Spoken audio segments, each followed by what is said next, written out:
Oi, Iniciar. bom dia, professor. Bom dia. Você vai gravar essa aula? Sim, começar agora. Tá bom. Obrigada. Tá ok? Qualquer dificuldade, assim, com relação à visualização dos slides, também com relação ao que eu estiver falando, se eu falar alguma coisa que vocês não compreenderem ou não concordarem também, vocês dão um help aí, me interrompam. Eu não estou visualizando vocês, né? Mas até mesmo se alguém levantar a mão, eu não vou ver. Estou vendo só a tela do PowerPoint aqui na minha frente. Mas vocês me interrompem. Você fala, com licença, professor, fala alguma coisa assim, e eu vou estar no ritmo, né, falando. Pode ficar à vontade, podem falar à vontade, tá? Aí a aula fica até mais dinâmica. Essa aula síncrona, meu objetivo é situar vocês com relação àquilo que foi apresentado na disciplina. Eu vou dar, digamos assim, de certa forma, uma dica daquilo que é importante. Se vocês tiverem dúvida com relação a um determinado exercício, a um determinado conceito, vocês podem especificar. Eu posso disponibilizar a resolução de qualquer exercício que vocês solicitarem que eu disponibilize. Tanto agora, né, durante a aula síncrona, quanto num outro momento. Vocês podem mandar e-mail ou mensagem direto no AVA. Eu tenho aberto o Moodle com alguma frequência diária. Então lá no Moodle você manda uma mensagem. Eu te mandei um e-mail. E lá tem um arquivo anexado. Gostaria que o professor desse uma olhada. Aí eu vou imediatamente procurar. Então aqui a semana 1, a gente apresentou os ambientes de simulação. Tudo isso aqui que a gente está falando hoje é conteúdo da P1, inclusive o Scilab. Mas no Scilab, apresentamos uma simulação só, fizemos um comentário muito, mas muito superficial. Então é evidente que eu não vou pedir nada assim de extraordinário com relação ao Scilab. Já o Tinkercad e o Tina, vocês têm que estar atentos como utilizá-los. Apresentei uns vídeos e tal, e dei algumas atividades para vocês relacionadas a esses dois caras. A parte de instrumentação e controle, né? Aí a gente começou aqui a introdução, diagrama de blocos, variáveis controlada e manipulada, definições dos tradutores de uma forma bastante breve, mas eu acho que suficiente, e algumas outras coisas mais. Tem uns nomes de partes desse diagrama de blocos que eles são extremamente relevantes. É utilizada essas palavras controlada, manipulada. Então, elas são obrigatórias, tá? Eu não vou falar uma variável que a pessoa lê, não sei o que, usa uma outra expressão. Tem que ser variável controlada. Depois variável manipulada. E saber em que lugar do diagrama de blocos elas estão. E o significado de cada uma delas. Assim como todos os bloquinhos do diagrama de blocos também devem ser compreendidos aqui nessa semana 1. Não na profundidade que serão na segunda parte da disciplina. O fotodetectores, circuitos e fotodetectores, nós fizemos uma revisão, inclusive, de semicondutores, né? E para situar aqui os fotodetectores, apresentamos aí 2 tipos de fotodetectores, um deles mais complicado, usando semicondutores, de uma forma mais específica, né? E também falamos do LDR, que também é um fotodetetor. É mais simples, menos sensível, mas é um dos mais usados por ser simples de se utilizar. Já o diodo, usado como fotodetetor, a gente apresentou um exemplo, né? Ele já não é tão simples de ser utilizado. O princípio de funcionamento dele, inclusive, é mais complicado do que do LDR. Mas ele é relevante também e muito utilizado, especialmente pela parte de sensibilidade dele. Mas ele não é linear, então ele tem essa dificuldade. Você tem que jogar entre linearidade e sensibilidade. Isso ocorre também com os termistores, não é? Eles não são lineares, mas eles têm grande sensibilidade dentro do intervalo de valores, né, de temperatura que eles podem medir com alguma linearidade. Além da possibilidade de vocês de haver uma linearização digital, por exemplo, ou até mesmo com circuitaria analógica. Temos detectores de grandezas físicas. A gente falou um pouquinho do amplificador operacional. Eu creio que foi suficiente dentro do contexto da disciplina, né, para vocês conseguirem utilizá-lo. E o sistema detetor de luminosidade. Aqui é importante ter em mente a diferença entre detetor e medidor. Ambos, de certa forma, fazem a tarefa de monitorização, mas o detetor ele é praticamente 0 ou 1, 8, 80, né? Tudo ou nada. Ele simplesmente vai dizer que alguma coisa passou de um certo limite ou... só isso. Se alguma coisa passou de um certo limite. É isso que ele faz. Não faz mais nada. Isso é o detetor. Agora o medidor não. O medidor ele vai fazer uma leitura de diferentes valores de uma certa grandeza física ao longo do tempo. E vai ficar ali fazendo essas leituras o tempo todo. Assim como o detetor também vai detectar no momento que acontecer alguma coisa. A semana 3 aqui, a gente falando do termoresistor, exatamente termoresistor, e falamos um processo de transdução e sensor de vazão. Aqui a gente já está tratando aqui de uma parte bem específica de instrumentação de um sensor de vazão, mas o que é curioso aqui no sensor de vazão é que vocês têm um processo de transdução. Num microfone, você entra a sua voz, que é uma grandeza mecânica, né, uma vibração no meio, onde o som está se propagando, e isso atinge um diafragma de um microfone e ele vai vibrar, e essa vibração também é mecânica, mas conectado a essa vibração vai haver uma transdução de uma grandeza mecânica para uma grandeza elétrica. E essa grandeza elétrica vai ser amplificada e vai ser transmitida para o alto-falante, que também é um transdutor. E então houve um processo de transdução de grandeza mecânica em grandeza elétrica. São duas grandezas completamente distintas. Então a transdução ela tem um caráter de transformação até de uma grandeza para outra, mas não é para usar essa palavra transformação, ela é totalmente inadequada. A palavra certa é transdução, tá?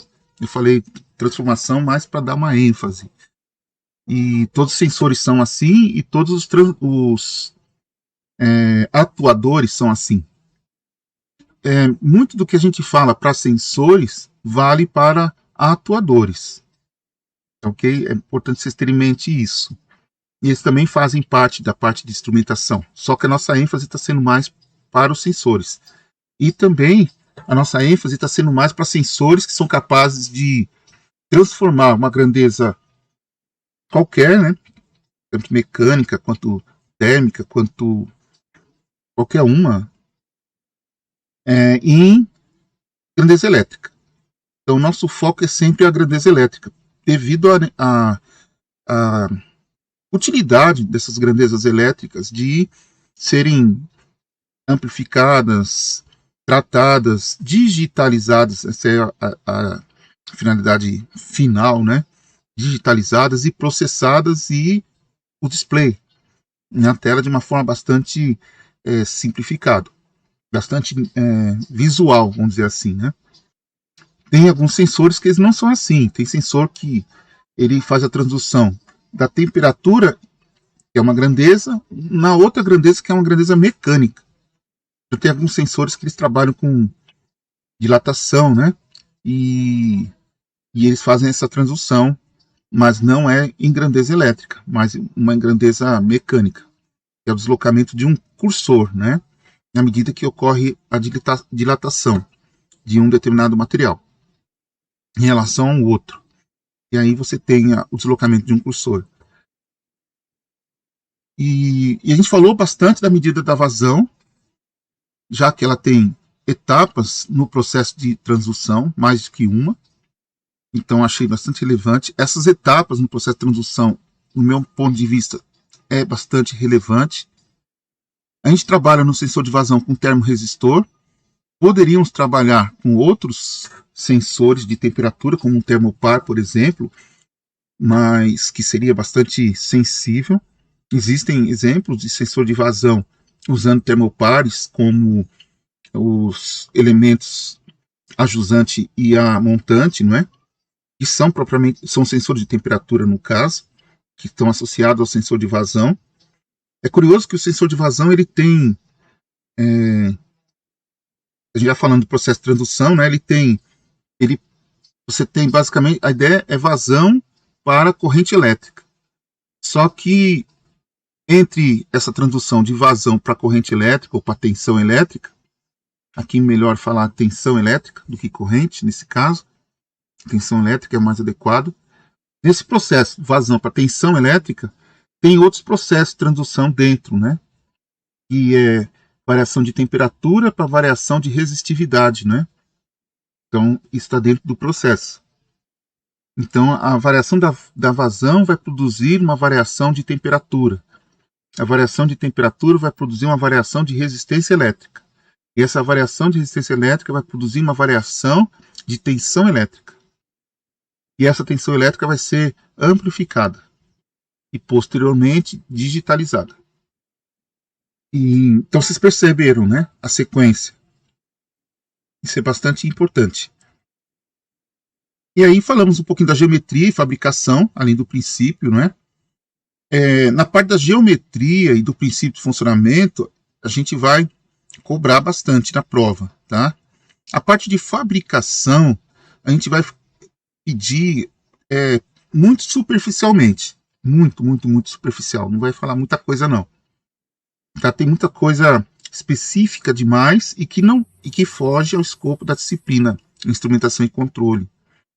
Então, essa parte de fabricação aqui, LPCVD, PCVD, corrosão por plasma, isso aqui a gente não vai falar, não vai pedir na prova. Como você faz para depositar um filme de silício policristalino? Não vai ter essa pergunta, tá? A gente não vai perguntar isso, porque isso aí foge ao escopo da disciplina. Mas a geometria, por exemplo, tem um sensor, um aquecedor no meio, sensores ajusante a montante. Você pode usar também a palavra anterior e posterior, a gente aceita na disciplina. E o sensor também por tempo de voo, isso é relevante para a disciplina. Aparato de testes aqui é extremamente relevante na disciplina. Tá? Na área de instrumentação, o aparato de teste, para você obter a curva de calibração, vamos dizer assim, a gente chama muito de curva característica, é de extrema relevância. Então a gente já dá até a dica. E os resultados também, né? Eles estão conectados aqui. E isso aqui, aparato de testes de resultados, tem a ver com qualquer sensor. Não é o sensor de vazão apenas, mas qualquer sensor, absolutamente qualquer um.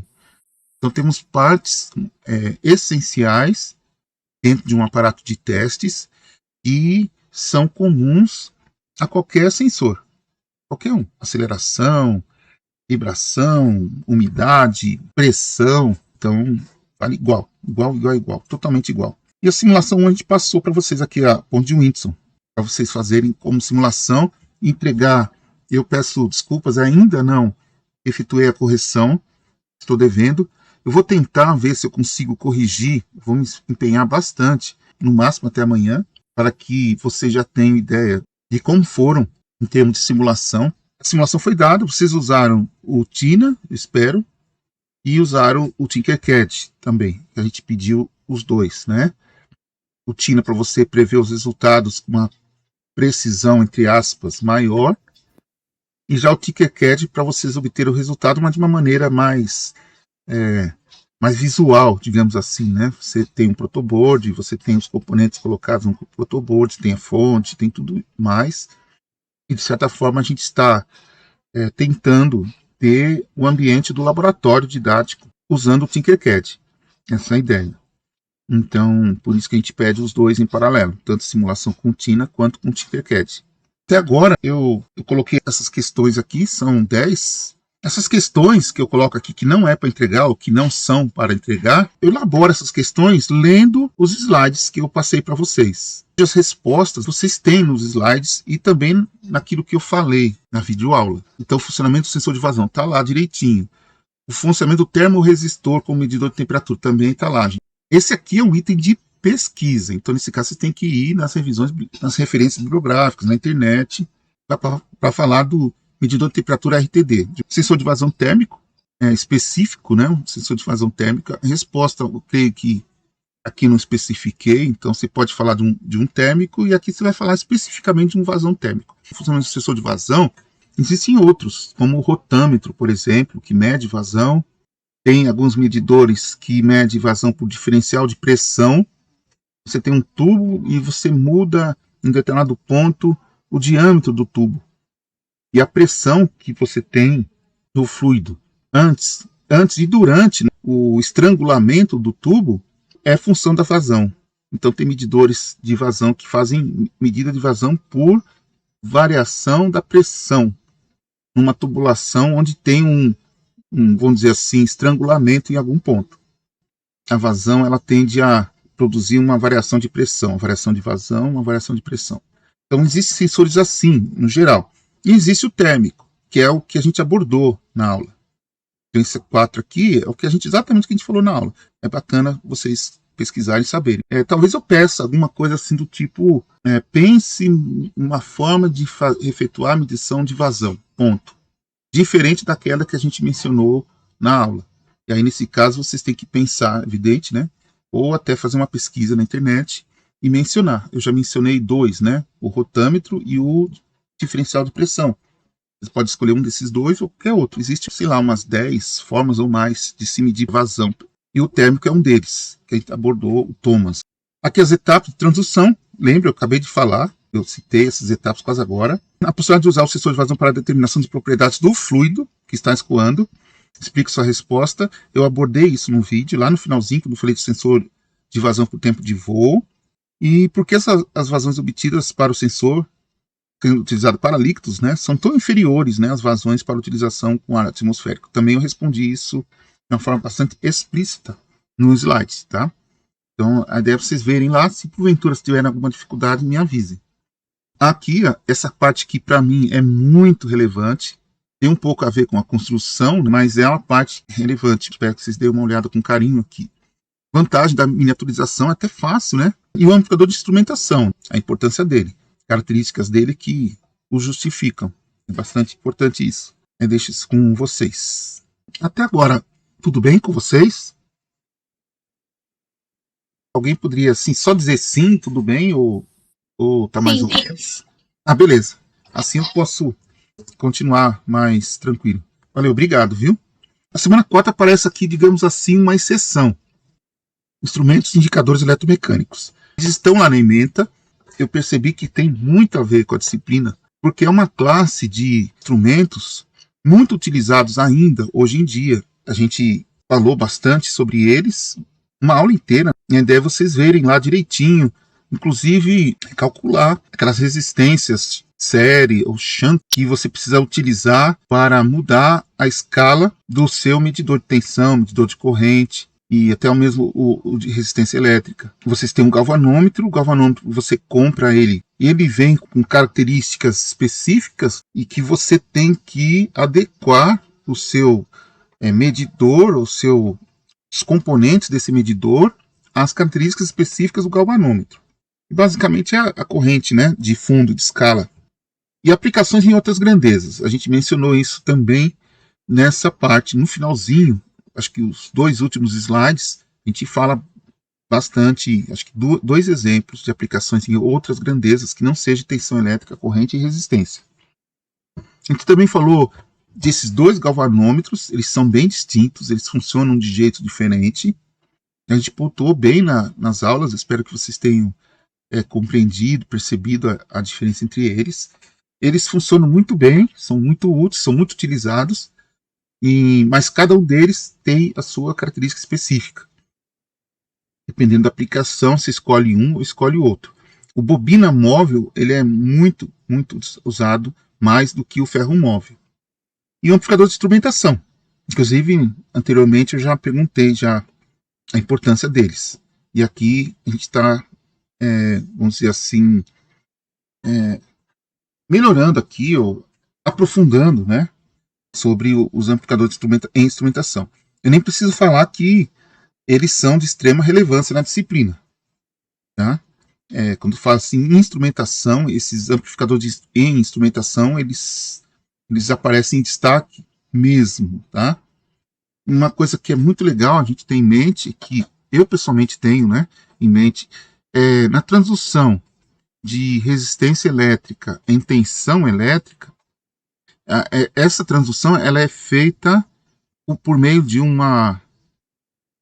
Que mesmo que vocês usam para fazer a transdução de resistência elétrica em tensão elétrica?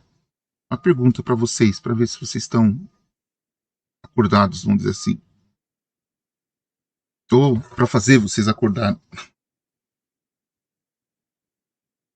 O que você usa para fazer essa transdução? Qual que é o cara que faz essa transdução de resistência elétrica em tensão elétrica? São grandezas elétricas, né? Mas dentro esse subconjunto das grandezas elétricas, né? Resistência elétrica é uma coisa e tensão elétrica é outra coisa. Então você tem um processo de transdução aqui entre resistência e tensão. E quem que é o cara que faz isso? Alguém poderia falar assim, numa palavra ou duas? Ponte de Winston? Obrigado, é isso aí. Tá? Ela é bem típica para esse tipo de aplicação de resistência, né? Se você colocar um capacitor, uma bobina, ele deixa de ser ponte de Winston. Continua sendo ponte, mas não é mais de Winston.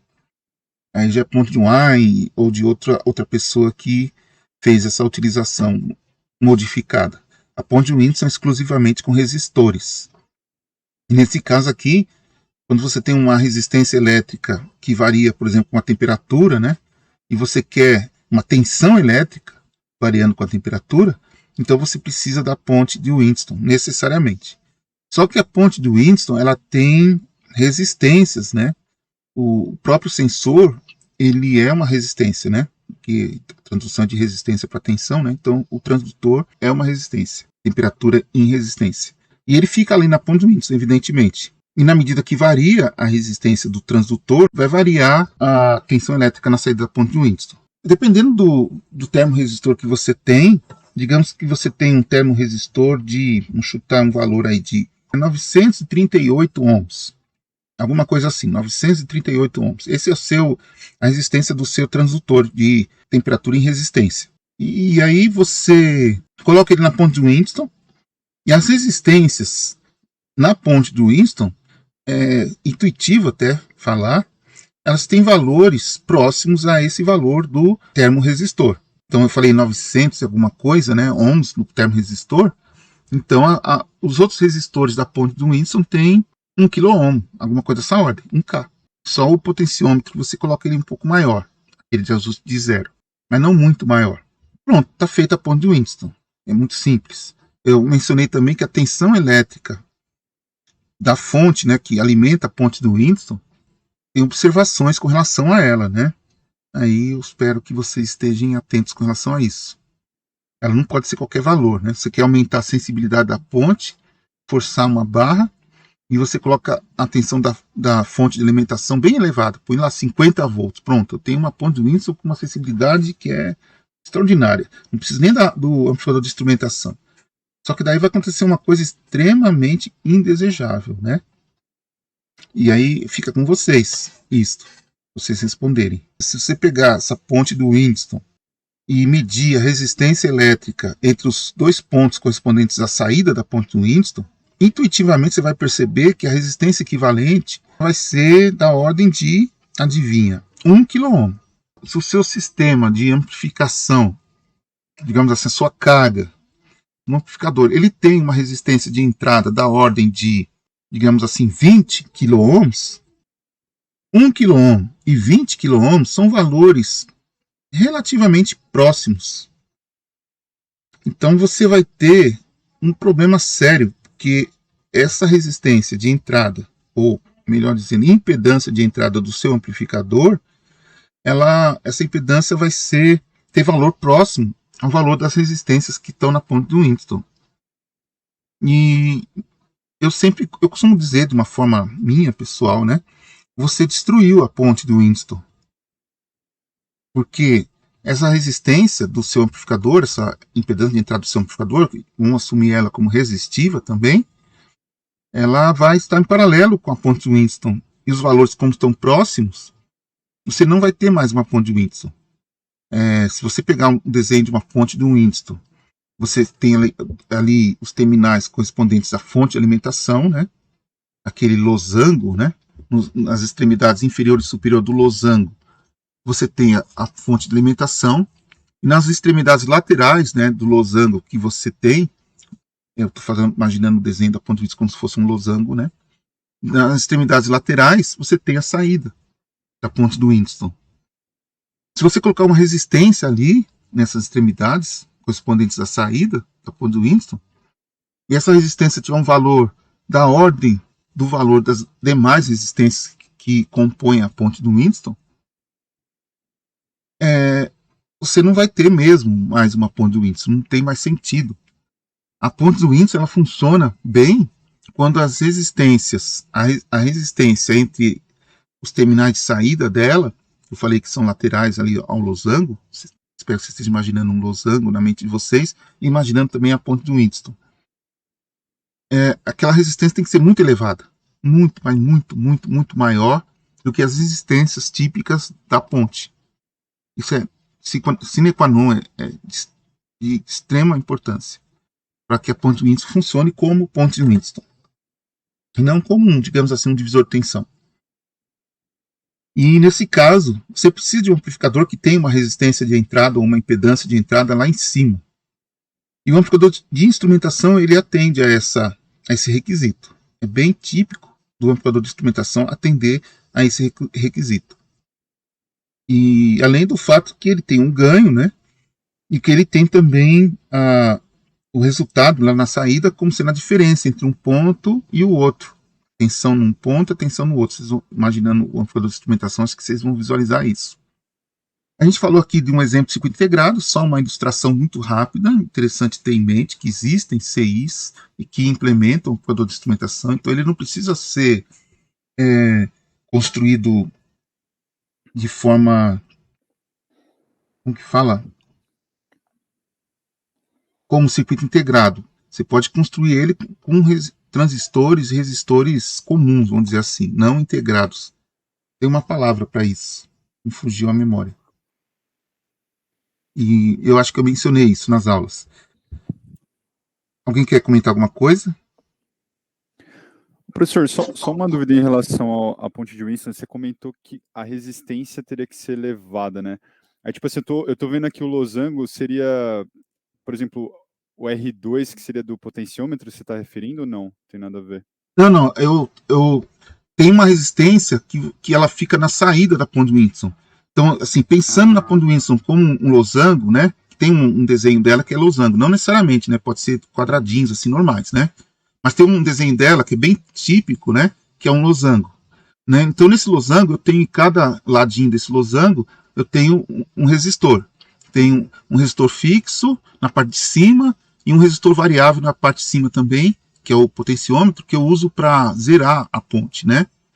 E os outros dois resistores que ficam embaixo, ambos podem ser sensores, ou um deles. Aí depende do projetista, tá? Então, o que a gente apresentou nas aulas do sensor de vazão, eram dois, né? Embaixo, dois sensores. Mas também tem casos que você fixa um e o outro só que varia.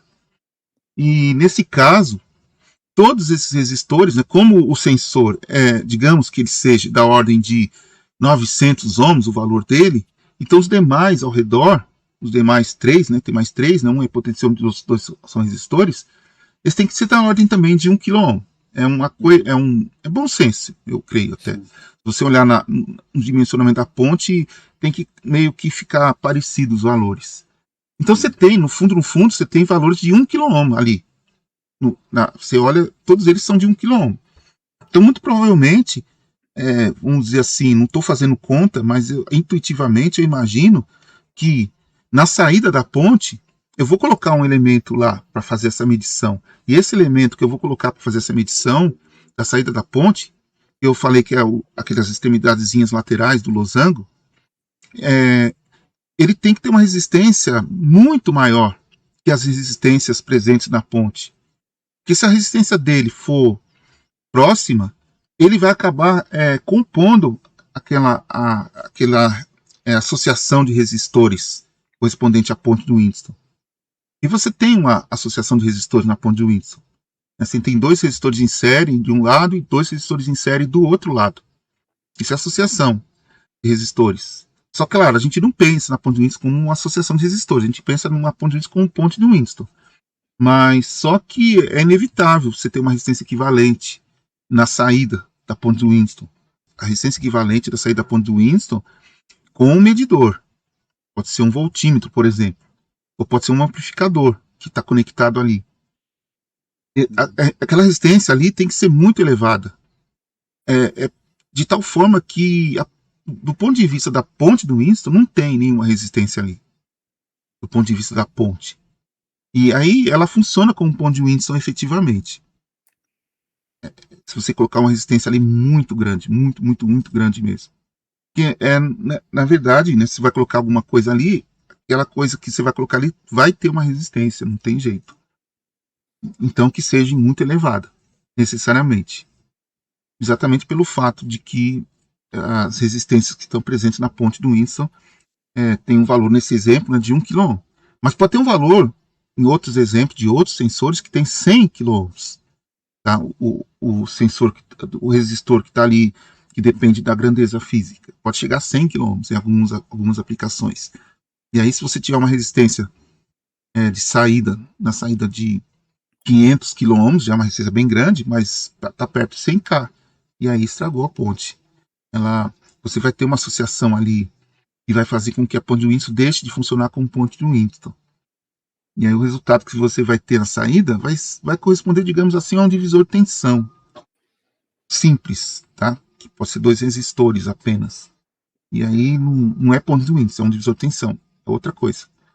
E aí houve uma perda. Aí em termos de funcionalidade, né?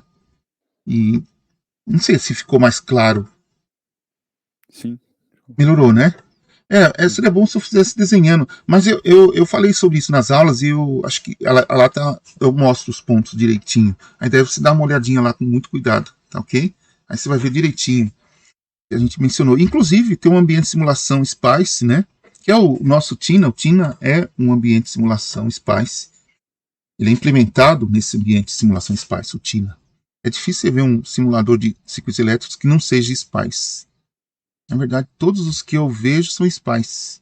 Tinha que procurar um dia uma exceção. É difícil. Então a ideia é vocês verem lá a simulação e roteiro para a realização da simulação, né? A gente já mencionou sobre simulação já. E uma atividade 4 também que a gente passou. Passamos até que poucas atividades. Tá me ouvindo, professor? Sim, estou ouvindo. Então, o que acontece? Tem uns exercícios aqui na semana 4, que são relativos à semana 2 e 3, que esses aqui não apareceram para mim. Aparece que revisão não permitida e não apareceu a nota também. Para mim também. Nossa. Não. Agora, certo. Na 1 deu, né? Nas outras deu. Sim. Quando foi na semana 5 deu, e quando foi na semana 2 também. Certo. Só eu vou anotar aqui. As nossas notas aparecem para o senhor? Sim. Aparecem. Eu vi todas. Mas aparecem, todas elas. Então, essa semana não aparece minha nota aqui. E infelizmente não sei o que aconteceu. Eu vou ter que mandar as questões com as respostas da forma não automática. Então, aqui tem os roteiros, né? Tanto da 1 quanto da 2 a gente tem disponibilizado, né, das simulações. Uso o PowerPoint para fazer isso, passo para PDF. Enfim, né, as questões que a gente comentou. Essas aqui são bem relacionadas com esses elementos eletromecânicos aqui, né? Então, o ohmímetro é linear ou não linear do eletromecânico, tá? Que tem a bobina. E depois tem aqui os outros exercícios. Aqui a influência, né, da resistência interna de um voltímetro com relação à leitura que o voltímetro faz. Isso aqui tem a ver um pouquinho com aquilo que a gente falou da ponte do Winston. O voltímetro tem que ter uma impedância interna muito maior que a resistência que ele está medindo o valor. Então, isso tem que ficar atento com relação a isso. Aqui é 20 kΩ e a resistência interna do voltímetro for 100 kΩ, a leitura aqui vai ficar a desejar. Porque uma parte da tensão elétrica aqui da fonte vai ficar aqui. Ó. E a outra parte vai ficar aqui. Porém, né, a parte que vai ficar aqui vai ser maior. Porque você vai ter uma resistência equivalente aqui, menor do que 20K. Então aqui vai ficar com mais tensão. Portanto, a leitura aqui vai ficar incorreta. É só fazer as continhas, vocês veem claramente que o resultado fica diferente. Se fosse um voltímetro ideal e um voltímetro real. Né? O ideal, a resistência infinita. Então, esse divisor de tensão aqui, normal, né? Vai ser, a tensão aqui vai ser 6 multiplicado por 20K dividido por 30K, né? Pronto, isso é o ideal. Mas a gente sabe que tem os reais, tem que trabalhar com eles. E aqui tem um pouquinho daquilo que eu falei, já mencionei. Aqui tem muita continha, tá? Não são cálculos muito difíceis, mas a ideia é vocês estarem atentos. A gente tem tudo isso descrito nas aulas. E aqui também tem a importância aqui da leitura direta de grandezas físicas. Sem o processo de digitalização, processamento e apresentação de leitura em tela ou display. Sim, se eu cutucando vocês, qual que seria a vantagem de você ter um medidor de tensão analógico usando galvanômetro? Não tem uma cara de arcaico? Eu, pessoalmente, quando eu tinha 16 anos de idade, eu comecei a escola técnica, eu tive meu primeiro contato com um multímetro. E na minha época, os multímetros eram todos usando galvanômetro, todos sem exceção. Mais tarde, quando comecei a trabalhar numa empresa, quando eu tinha 19 anos de idade, eu fui trabalhar numa empresa e lá todos os multímetros eram digitais, todos. Inclusive, quando eu vi, eu falei, nossa, que coisa moderna. E aí eu tinha na minha mente os multímetros analógicos, né, os que empregam galvanômetro. Para mim, eles eram o que tinha de melhor. Mas quando eu vi os digitais, né, eu rapidamente esqueci dos que usam galvanômetro. Só que tem aplicações muito, mas muito específicas. Eles têm alguma vantagem em relação aos digitais. E vocês teriam ideia assim, de qual seria uma vantagem assim, bem rápida, vamos dizer assim? Por exemplo, uma delas é a resposta. Quando você coloca a ponta do seu medidor no circuito, ele rapidamente já desloca a ponta. Nos digitais você vai ter um processo de digitalização. E esse processo de digitalização ele produz um erro específico. Além de tempo necessário para essa digitalização também, em algumas aplicações pode ser relevante. O sensor de luminosidade, a gente falou um pouquinho dele, como que funciona. E aqui tem um sensor de luminosidade com uma peculiaridade, né? Você vai usar a leitura em um mostrador analógico. Então ele é diferente. Se você tem um medidor de luminosidade, aí que está uma das aplicações legais desses medidores analógicos. Você não tem a necessidade de digitalizar o sinal. Isso é interessante. Você não tem a necessidade de processar o sinal. Isso também é interessante. E você tem uma visualização no espaço do valor daquela grandeza. E assim, ao longo de uma escala, né? Uma escala que você visualiza ali, que tem um ponteiro apontando para essa escala. Isso é típico de um medidor daqueles eletromecânicos que a gente mencionou. E você visualiza ali. Eu pessoalmente, eu gosto muito de relógios. Tem relógio digital, eu tenho um digital aqui comigo, mas eu ajustei ele para mostrar ponteiro. Porque olhando para o ponteiro, eu tenho uma ideia visual em que momento do dia eu estou. Eu não preciso necessariamente saber que é 11 da manhã. Eu olho e eu vejo mais ou menos uma distribuição, digamos, visual aqui, em que momento do dia eu estou. E não faço leitura. E um digital, você não tem essa visualização. Então fica a desejar. E outra coisa, você ainda pode colocar a escala, você coloca um espacinho branco, uma parte da escala com branco, outra parte com verde, outra parte com vermelho. Então quando o ponteirinho estiver no branco, o funcionamento está inadequado. Quando ele estiver no verde, no intervalinho correspondente ao verde, aí sim, está no range adequado. E quando estiver no vermelho, evidentemente ele está uma sobretensão, uma sobrecarga, alguma coisa que vai danificar o circuito e o próprio medidor. E aqui a gente continua as perguntas, como eu já mencionei. Mais perguntas. E é interessante vocês estarem atentos a elas. E aqui a gente está indo para o final, já semana 5. Conversor analógico digital analógico, tem conta para fazer. A gente ensinamos aí uma maneira de você determinar aqueles intervalos, né, entre uma leitura e outra, né? A importância de respeitar isso. A gente falou também e a gente deu um exemplo, né, de um circuito de um DAC, né? Eu pessoalmente acho muito legal esse exemplo. Existe uma porção de conversores digitais analógicos digitais na internet e nos livros e tudo mais. A gente mencionou um deles como exemplo. Depois a gente falou dos osciloscópios e falamos uma coisa bacana que está lá. Eu espero que vocês tenham entendido bem, é o trigger. Essa explicação do trigger que a gente apresentou, ela tem um caráter bastante completo, tá? Falamos do ponto de prova e largura de banda. Esses 3 tópicos aqui são importantes. A largura de banda já é uma característica, né? Uma propriedade do osciloscópio, né? Ponto de prova é um item que você usa junto ao osciloscópio e o trigger é um ajuste que você faz internamente ao osciloscópio. E por último, resposta em sensores, aliás, penúltimo, características estáticas e dinâmicas, função de transferência, e essa parte aqui é importante vocês lerem, e também tem no final simulações relacionadas, uma simulação relacionada a essa resposta.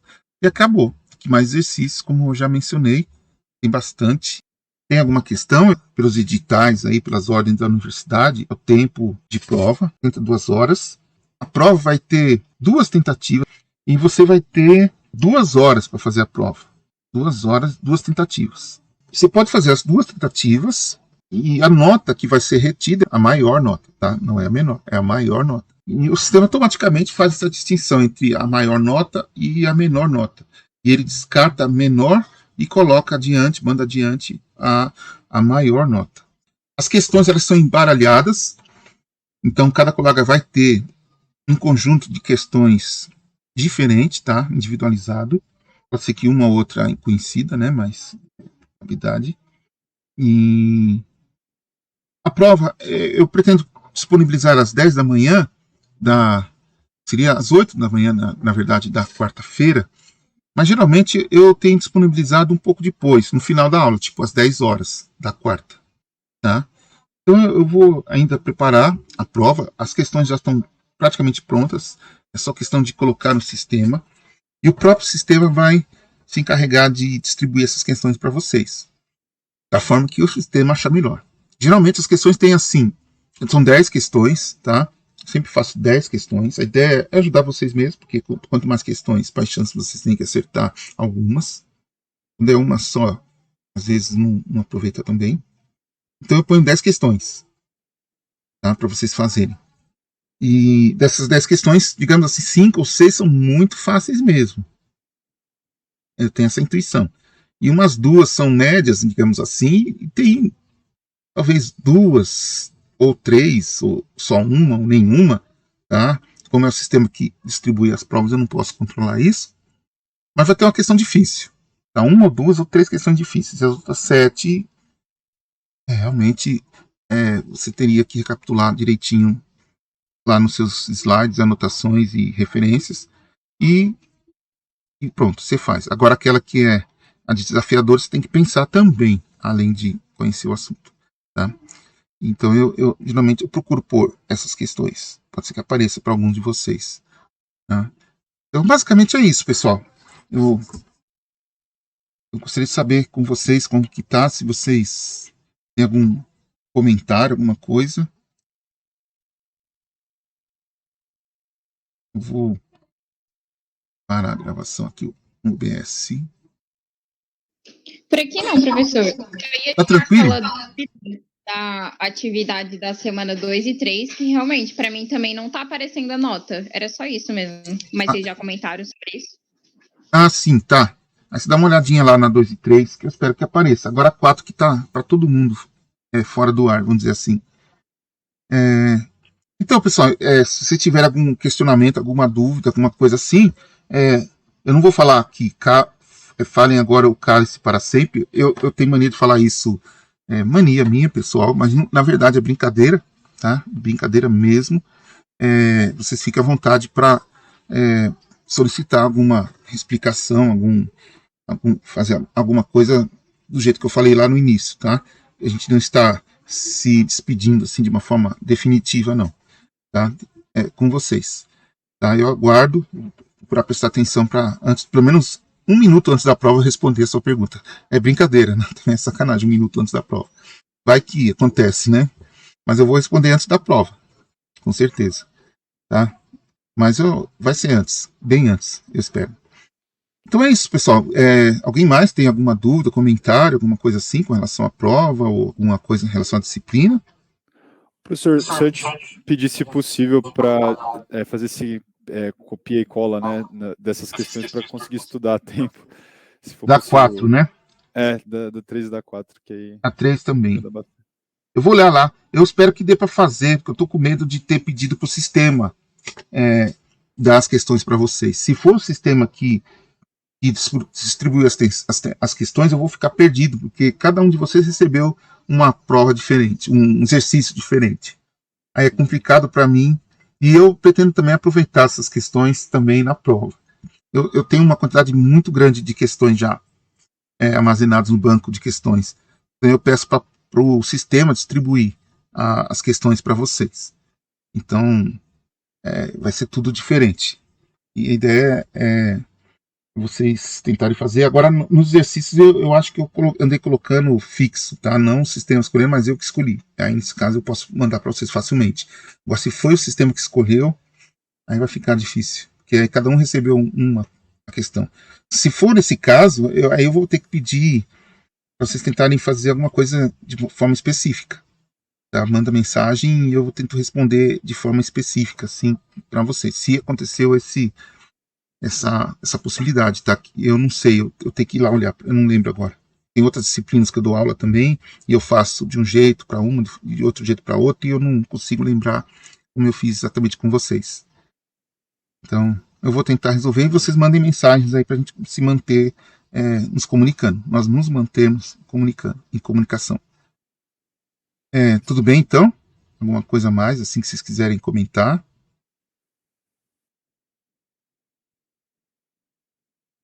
Então, pessoal, eu vou encerrar então a nossa aula síncrona. Agora terminou às 11h18, terminou bem rápido, né? Foi 1 hora, né, de aula praticamente. E a gente deixa em aberto aí para vocês entrarem em contato com a gente. E quarta-feira, às 8 da manhã, aliás, 8 ou 10 da manhã, eu vou decidir ainda, eu vou dar o start para a prova. Ela vai se tornar disponível lá no sistema. E aí vocês têm as 72 horas, talvez até eu ponha um pouco mais, tá? Uma tolerânciazinha acima dessas 72. Mas o mínimo é 72 segundo as regras da universidade. Tá? E é isso aí. E durante a prova também, eu já adianto, né? Durante a prova, se tiverem também dúvidas, tá? Evidente que eu vou estar atento também durante a prova, para tirar alguma dúvida que porventura vocês tiverem. Tá? E lembre também que entre uma tentativa e outra, né, se você fizer uma tentativa, você vai ter um conjunto de questões. Na segunda tentativa vai ser outro conjunto de questões, tá? Então tem essa... a prova certamente vai ser o sistema que vai distribuir. Então, ele, de uma tentativa para outra, ele muda o conjunto de questões. Eu mando o sistema escolher as questões dentro de blocos, né? Então, a parte de eletromecânicos é um bloco, a parte de computador operacional, de ponto de índice, é outro bloco, a parte de transdutores e tal, outro bloco, assim por diante. Diagrama de blocos, de sistema de controle, é outro bloco. Então eu faço isso tudo separadinho, de tal forma que as questões ficam distribuídas ao longo do curso, né? Não fica específico para um determinado conteúdo de um determinado momento, tá? Eu faço isso distribuído mesmo. Tudo bem, então? Vamos encerrar, então.